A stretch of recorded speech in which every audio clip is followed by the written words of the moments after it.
Update. My best friend is pregnant with fiance's baby and plans on leaving the baby with me because she is not ready to be a mom. Original post. I am in a situation that seems so surreal. So, I have a best friend. We've been friends for 12 years, and she's been more than a sister to me. We share everything, and we've been together through a lot. I also have a fiancé, and we all share the same social circle, a large group of friends. I have been with my fiancé for 4 years now, and last year in June we welcomed our beautiful baby boy. There were a lot of complications, and I also had surgery due to those issues. I stayed in the hospital for a month and was on bed rest for the next few weeks.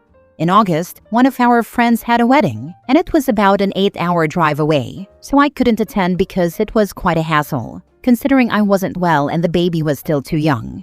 But my fiancé attended, and so did my BFF and a large part of our group. After the wedding, BFF drove back with my fiancé, stayed with me for 3 days, and then had to go back to work, which is not in the same city, so I didn't see her for months. Everything went back to normal. I went back to work and everything seemed fine. I talked to her like usual, and that was that. Fast forward to this week. I came home from work and guess who? BFF, heavily pregnant, due anytime now. Her due date is the 16th. I welcomed her, got her settled in, and everything was fine. We had dinner, then started catching up. I didn't want to pry too much because I figured if she had wanted to tell me details of her pregnancy, she would. Maybe she wasn't comfortable yet. So I told her we had to make plans to go out, shop, eat. You know, normal stuff. Then I asked when she'd be leaving so we could make the most of the time we had. She proceeded to tell me she isn't leaving. I was confused and asked again, like, what? She again stated she isn't leaving. I asked her why, and her answer, oh my god, the baby is my fiancé's. I was left speechless. Then she said she'd thought about it and that she's not ready for motherhood, so she came to deliver. Stay for 4 months while she heals and rests, and then she'll leave the baby here and go. At this point, I felt like cameras were hidden somewhere and it was a prank.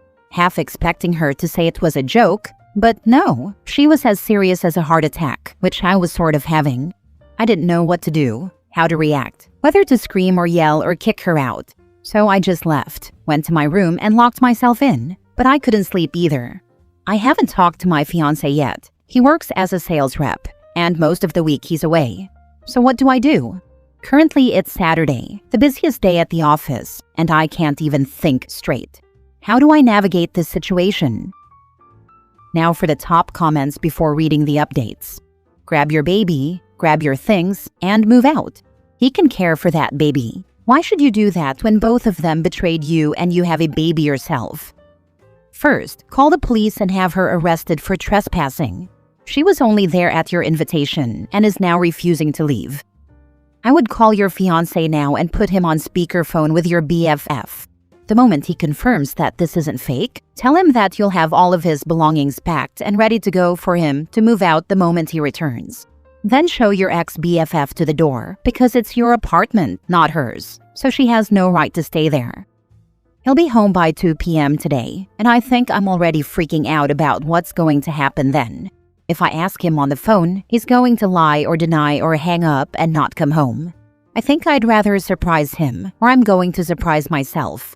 Either way, I think the conversation would be more honest in person. You get your ducks in a row and GTFO. He cheated on you with your bestie and got her pregnant and never told you. What a POS. This is not a man you want to stay with or marry, or get stuck raising the affair child. Pack up and move to a family members with your child if you can. Contact a lawyer ASAP. I'm in Kenya and the judicial system is pretty much non-existent and hella expensive, but the good thing is we don't have many joint assets. I am considering this, thanks. Now for the first update. Well, thank you all for the advice and support. It's really been helpful, and it's good to know I'm not going crazy. Sorry, the previous post was long and not well written. So here's the update. I left work at 1, got home, took my kid and house help to my neighbor, who I've grown close to and who sometimes helps me out when my house help is off duty. When I came back, she was sleeping, like completely oblivious to the fact that she had just turned my life upside down. Then the POS of a fiance came home, and I confronted them. So apparently I'm that dumb because tell me why they told me they had been together since before. And since she became pregnant, he's been going to see her every other week and supporting her, paying her rent, buying her food, etc. They said I wasn't supposed to find out. The now ex-fiance got mad at my ex-BFF for coming over and telling me, and after all that BS, we had an argument. I blew up at both of them, chased them out, threw them out, and locked the door behind them. I was honestly expecting more of a fight because I was ready to mess that man up. All that time wasted thinking we were building something together, it's a lot. I'm really angry and disappointed, but I think it's all going to be okay because I don't need that kind of baggage right now. I have a lot to think about and a lot to go through. I don't know how or what happened, but his mother just called a few hours ago.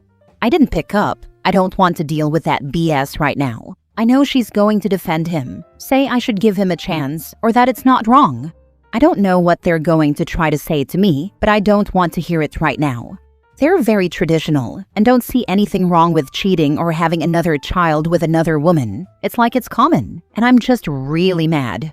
Right now I haven't talked to either of them, but I'm pretty sure they went to his home, which is very far away, like 2 hours from here. But I don't care at this moment. So, I'm here in bed typing. My son just went to bed, but I'm really not taking any calls or anything to do with them right now. I just want to enjoy the peace while it lasts, because I know tomorrow I won't. I want to have a moment of peace. So much for Mother's Day. I was hoping for something celebratory, not this kind of drama. I never expected this kind of betrayal. But I'm good. I can't waste any more energy on that man. He's not worth it. I know he's not worth it. Thank you all for your support, truly. It's been a lot, and it feels like I'm alone right now because I can't even ask my mom for support. I bet she would say I should just stay for the sake of marriage and all that BS, so I'm not talking to her right now. And anyone who's going to tell me to forgive him, I'm going to tell them to shove it where the sun doesn't shine. That's all for now. I'm just going to enjoy my peace and my cup of tea. Yeah, thank you guys so much. Second update 2 months later. Hi guys, it's been quite a while since I posted, so here's the update. But first of all, thank you all for your support and comments. You really helped me gain clarity in this situation. After I kicked them out, they went to stay at his parents' place. Apparently, this affair of theirs had been going on for a long time, and every time he was away at work, he would go see her. He wanted to have both of us, but she decided she didn't want to be a mom, and thus disrupted their plan. That Sunday, as expected, I got lots of calls and texts from his parents trying to make me see sense, trying to make it all seem normal and get me to take him back, and all that BS. But I was just done with him. Nothing could ever make any of that look normal. He also came back the following Saturday wanting to talk, and said things along the lines of, I gave you space to stop being angry and be reasonable, so I'm going to give you a chance to reconsider your options, because once I leave, I won't come back. And as you see, I have another wife. That made me super mad. I called him all the names in the book, told him off for how horrible he is as a human being, and told him he's nothing but scum who doesn't deserve another second of my time. I told him to look around, find anything he ever bought and take it with him. I made sure he collected everything with his name on it and kicked him out of my life for good. Tell me why later that evening my mom called me and said his parents had called her to tell her to talk to me. Turns out I was pretty presumptuous about my mom because during the week we had talked, and she's been my rock through all this. She even took my son for the week as I sorted through everything else. My mom tore them a new one. They had wanted to get the families together to discuss how we should get back together, but both my parents shut that down fast. They told them how they gave them their daughter in good terms, but they failed to raise their son to be an honorable man, and how the disrespect toward me, in extension, was disrespect toward them too. After he took his stuff, leaving the furniture and other things he couldn't carry, he mostly took his clothes and shoes, and was petty enough to take a pair of shoes he had bought for me earlier this year. I sold them. Every single one. It took a little while, but I did. Then I moved and bought everything new.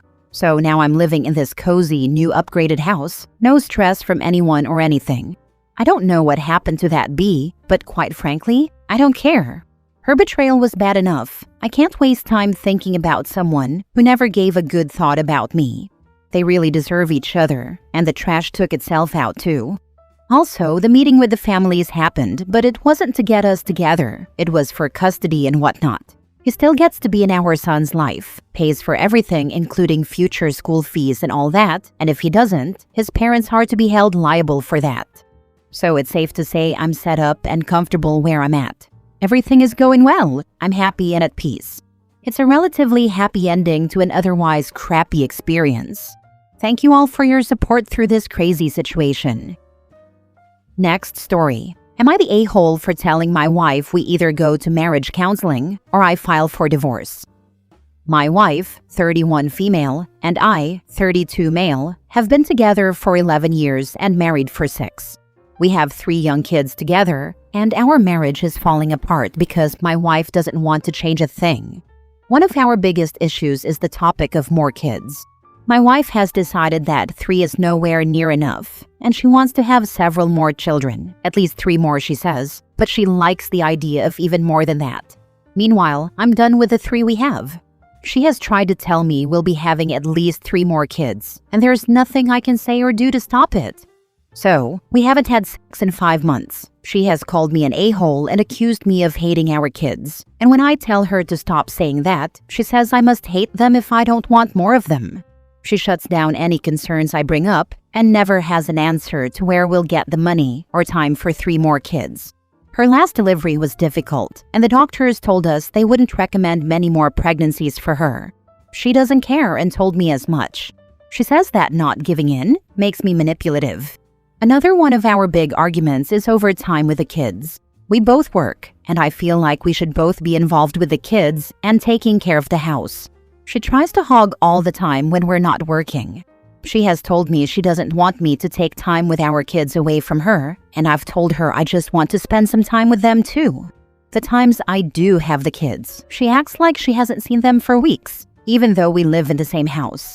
I leave her to do everything else even though I do my fair share. I've tried to suggest we figure out a schedule or just do things as a family, but she says I'm not going to take over the kids and leave her cleaning after work.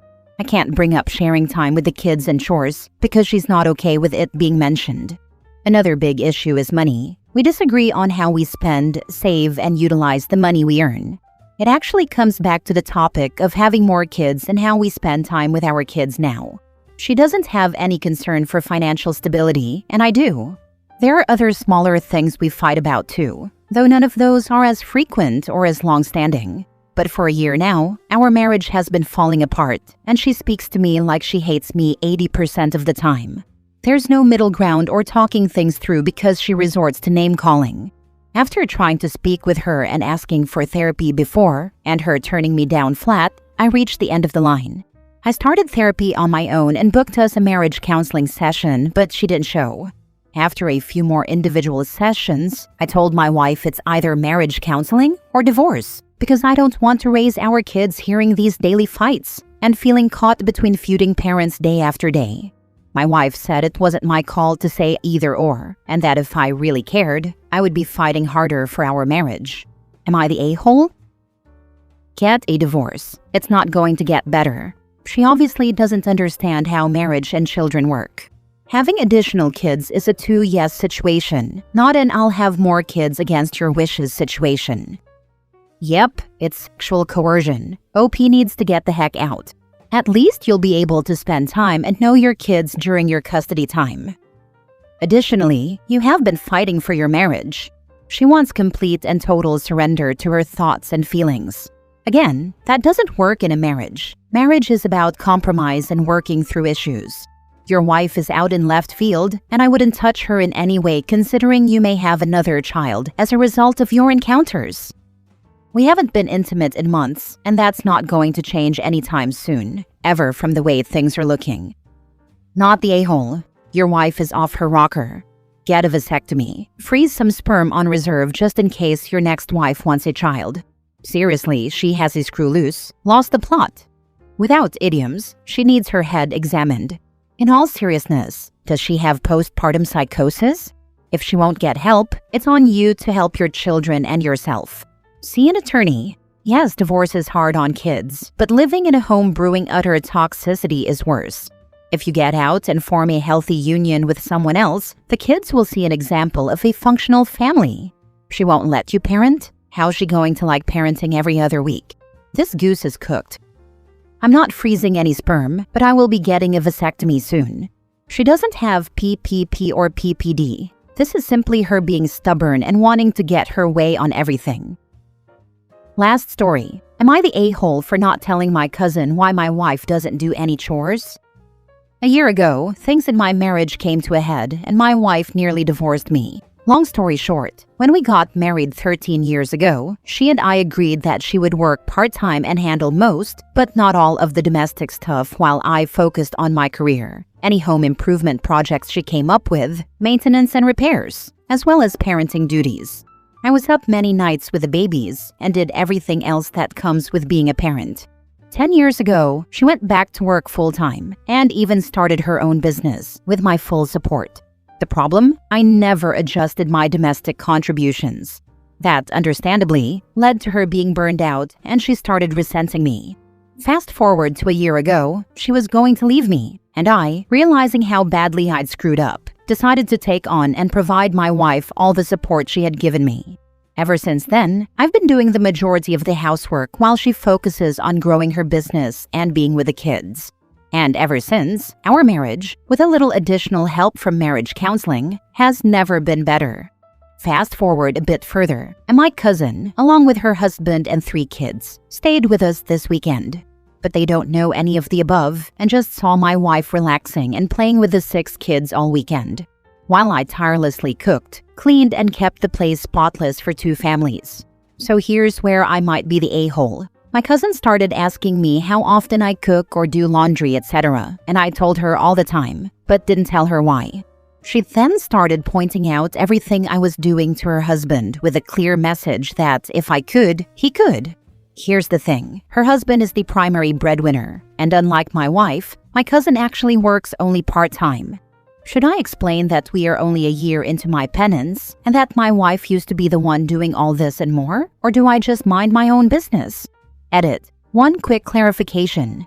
If you people have picked up on the word penance and, if meant seriously, legitimately criticized the word. However, it didn't come off how I meant it. My wife did not ask for penance, nor is it really that. It was written more tongue-in-cheek because I am no fan of doing laundry. I wanted to win my wife back because she was going to leave me, and I decided that I needed to show her with action that I fully support her and her business. My wife's love language is acts of service, and she cares not for words but for action. So, action I am taking. At some point, we will find a different dynamic that is more equitable, but for now, I feel that I owe her this and love how happy it makes her. It is none of your cousin's business how your household runs. You should probably also not see your chores contribution as penance. It is what it is. You are taking your turn. There is no penance about it. Also, if OP is still working full-time, the household chores need to be distributed evenly. One person shouldn't be tirelessly cooking and cleaning, while the other is relaxing with the kids, whatever that means. You should both be pitching in with cooking, cleaning, taking care of the kids. Also, the kids can be assigned some age-appropriate chores too. Actually, one of the innovations I introduced 6 months ago was chores for the kids. Work smart, not hard. Simply explain that the division of labor looks different for every couple. She supported you while you built your career, and now you are returning the favor. Or don't explain at all. I do hope there is some flexibility in your division of labor as needed depending on what is going on. Like if one of you is sick or goes out of town, or you have visitors, or just different things that pop up in life that disrupt the usual routine. If not, in the long run that could end up being a point of contention as well. I have to travel for work from time to time, and she absolutely manages everything when I'm gone. And certain jobs are too big for one person, but right now I need her to see this isn't a phase. In time, things will become more equitable.